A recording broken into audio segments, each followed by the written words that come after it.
Assalamualaikum warahmatullahi wabarakatuh. Selamat pagi. Kami di sini akan mempresentasikan tentang subbab modulasi frekuensi. Sebelum itu, di sini kami akan memperkenalkan anggota kelompok kami terlebih dahulu. Yang pertama ada saya, Rizal Farul Arsyan, dengan NIM 1102193176. Selanjutnya ada saya, Rifki Asari Victory, dengan nomor NIM 1102194011. Selanjutnya ada saya, Riandra Devano, dengan NIM 1102193168.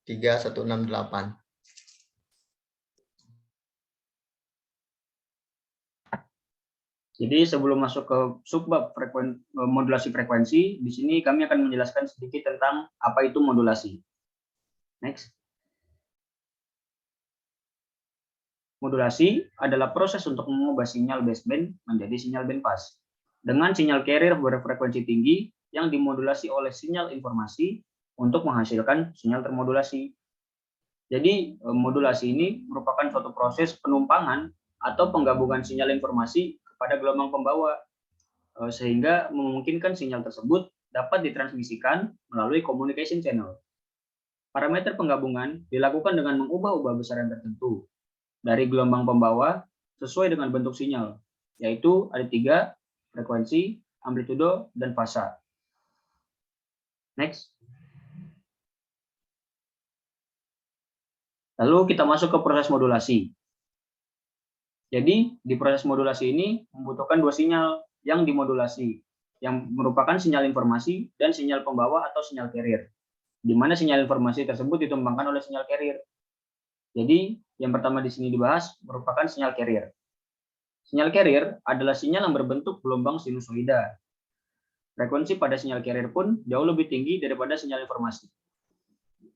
Berikut adalah contoh bentuk gelombang dari sinyal carrier. Next.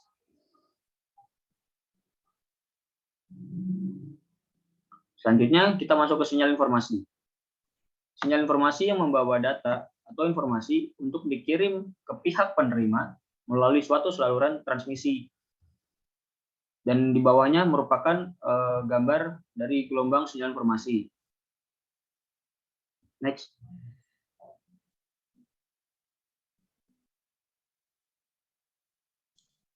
Baik, selanjutnya pengirim dan penerima harus mempunyai kesempatan variasi apa yang dilakukan pada sinyal. Nah, pemilihan jenis modulasi berakibat yang pertama kemudahan implementasi, yang kedua toleransi noise, yang ketiga lebar pita kanal yang digunakan. Nah, berikut adalah contoh sinyal termodulasi. Oke, next. Selanjutnya kita masuk kepada kegunaan modulasi. Next.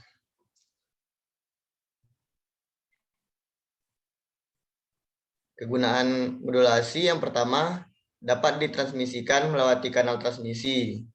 Nah, yang kedua, pengiriman melalui kanal bandpass membutuhkan pergeseran range frekuensi dari frekuensi informasi yang kecil ke frekuensi yang tinggi.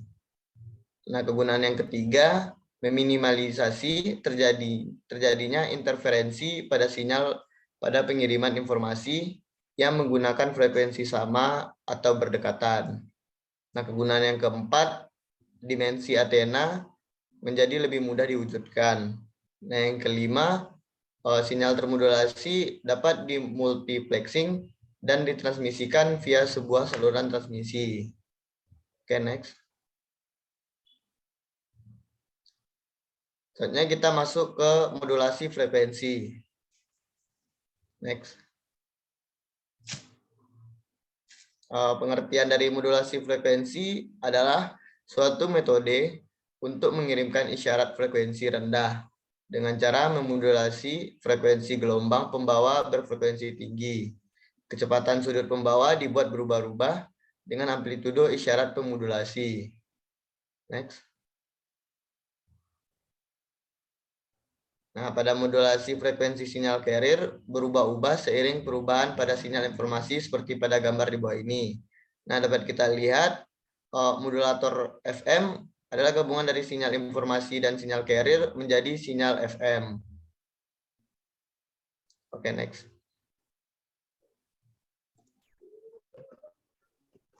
Oke, selanjutnya adalah modulasi FM dilakukan dengan cara mengubah frekuensi dari sinyal carrier CT dengan MT. Pengubahan frekuensi carrier ini dilakukan dengan menggeser frekuensi carrier FC bertambah atau berkurang sesuai dengan amplitudo dari sinyal informasi MT. Jika sinyal CT adalah sinyal carrier, maka frekuensi FC dan amplitudo adalah A. MT adalah sinyal informasi, maka sinyal carrier termodulasi atau XT. Dengan rumus X FM dengan satuan T sama dengan A sin 2pi FC ditambah DFT. Frekuensi carrier bertambah atau berkurang sesuai dengan nilai DFT. Nilai DFT adalah fungsi dari sinyal informasi, atau dengan rumus DFT sama dengan B dikali MT, dengan B suatu konstanta. Dengan kata lain, ketika nilai MT membesar, maka DFT membesar dan frekuensi carrier bertambah.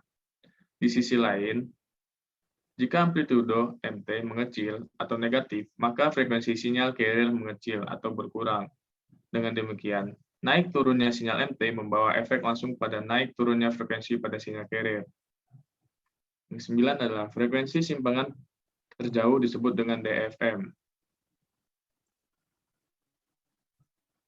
Yang 10, indeks modulasi atau beta didefinisikan sebagai perbandingan antara frekuensi simpangan terjauh terhadap frekuensi tertinggi sinyal informasi. Dengan rumus beta sama dengan DFM atau FM, di mana B adalah indeks modulasi FM, DFM adalah besarnya simpangan terjauh dari frekuensi tengah, dan FM adalah frekuensi tertinggi dari sinyal informasi. Di sini adalah contoh soal atau contoh pengerjaannya. Diketahui, sinyal suara adalah 0 sampai dengan 4000 Hz. Akan dimodulasi menggunakan modulasi FM dengan frekuensi carrier sebesar 150 MHz. Setelah dimodulasi, diperoleh bahwa frekuensi simpangan tertingginya adalah sebesar 100 kHz. Maka tentukan indeks modulasi dari modulasi FM ini. Yang kita ketahui tadi, rumusnya adalah beta sama dengan DFM per FM.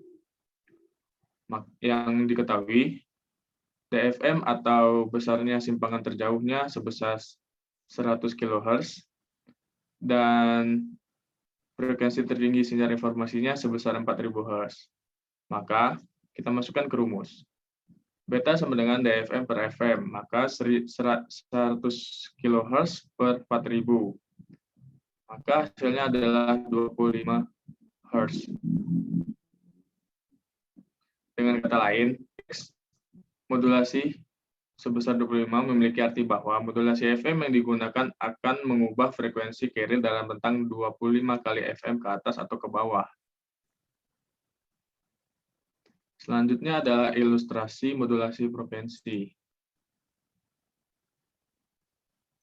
Dapat kita lihat di sini adalah ilustrasi sinyalnya setelah dimodulasi. Yang gambar di atas adalah sinyal informasi. Sinyal informasi bernilai tinggi, frekuensi carrier bertambah. Pada garis nomor 1, dia di atas garis. Selanjutnya yang di bagian bawah pada sinyal informasi adalah sinyal informasi bernilai rendah atau negatif, frekuensi carrier-nya berkurang.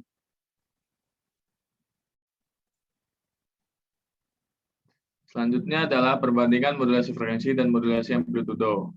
Pada modulasi frekuensi, sinyal informasi mengubah frekuensi carrier, sedangkan pada modulasi amplitudo, sinyal informasi mengubah amplitudo carrier. Perbedaan selanjutnya adalah di bandwidth-nya. Pada modulasi frekuensi, bandwidth FM sama dengan 2 kali FM ditambah DFM. Sedangkan pada modulasi amplitudo, bandwidth AM sama dengan 2 kali FM. Perbedaan selanjutnya adalah bandwidth lebih besar, dan di amplitudo bandwidth-nya lebih kecil. Perbedaan terakhir adalah ketahanan lebih baik terhadap derau untuk yang modulasi frekuensi, sedangkan modulasi amplitudo ketahanannya kurang baik terhadap derau atau gangguan. Selanjutnya adalah keuntungan dan kekurangan dari modulasi frekuensi. Kelebihan dari modulasi frekuensi adalah dapat digunakan sebagai penguat di daerah tidak linear. Kelebihan selanjutnya relatif tahan terhadap noise eksternal atau gangguan. Kelebihan selanjutnya polusi per I sekitar 17 sampai dengan 18 desibel. Untuk kekurangannya sendiri, diperlukan detektor relatif rumit.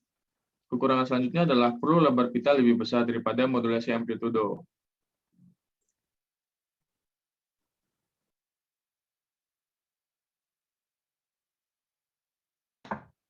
Sekian apa yang dapat kami sampaikan pada kesempatan kali ini tentang subbab modulasi frekuensi.